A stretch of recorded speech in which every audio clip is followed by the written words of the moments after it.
Bienvenue sur African Students pour cette nouvelle vidéo qui porte sur le thème de la culture.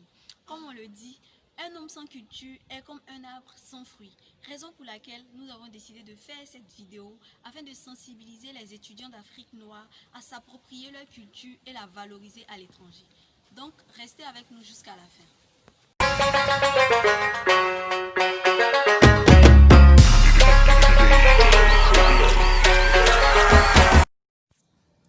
Alors, qu'est-ce que la culture? Bien évidemment, ce thème a plusieurs sens. Mais ici, nous faisons allusion à la culture d'un peuple ou d'un groupe de personnes. La définition la plus simple que nous pouvons proposer est que la culture est l'ensemble des connaissances, des savoir-faire, traditions et coutumes propres à un peuple, à une civilisation. Elle est donc très importante pour chaque individu, car elle permet à chacun de s'identifier et de donner un sens à son existence. La conservation de la culture se fait normalement de façon sociale, de génération en génération. Mais aujourd'hui, dans un monde où le mixage de cultures et de connaissances est très rapide et récurrent, il est difficile de conserver sa culture, surtout lorsqu'on vit à l'étranger. Voyons donc comment conserver sa culture. Il y a un adage qui dit, si tu ne sais pas où tu vas, rappelle-toi d'où tu viens. Rappelle-toi. Ce qui veut dire qu'il ne faut pas délaisser sa culture, même lorsqu'on veut intégrer un nouvel environnement, donc une nouvelle culture. Attention, valoriser sa culture ne veut pas dire dénigrer celle des autres. Pour ceux qui souhaitent apprendre à connaître leur culture, ils peuvent le faire à travers les structures d'apprentissage comme les associations.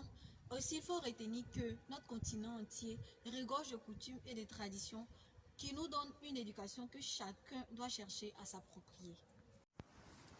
Quand on connaît sa culture, il est temps maintenant de l'apprécier.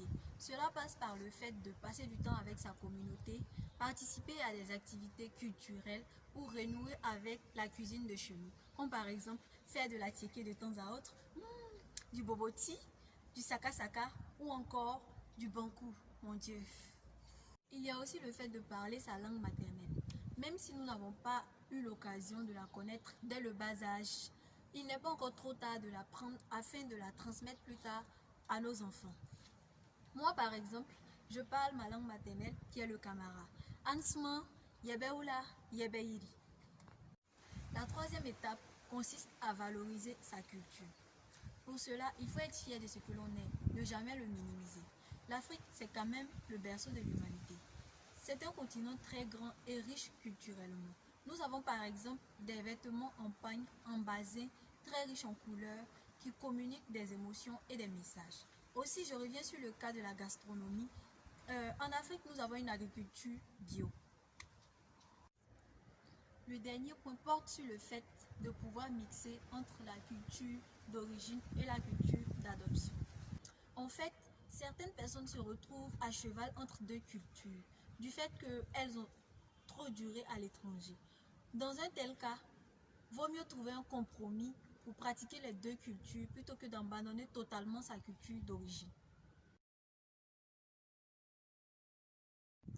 Enfin, donner de la valeur et de l'importance à sa culture permet de la faire connaître des autres, la faire respecter, éliminer les stéréotypes et permettre sa propagation dans le monde entier.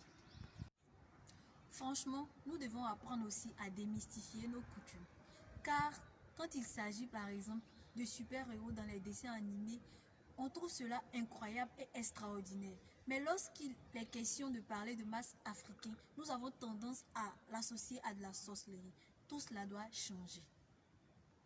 Eh bien, merci d'avoir suivi cette vidéo très importante avec moi. Si elle vous a apporté quelque chose, n'oubliez pas de la liker et surtout de vous abonner à notre chaîne. On se dit à plus tard. Chez moi, on dit, si bien là.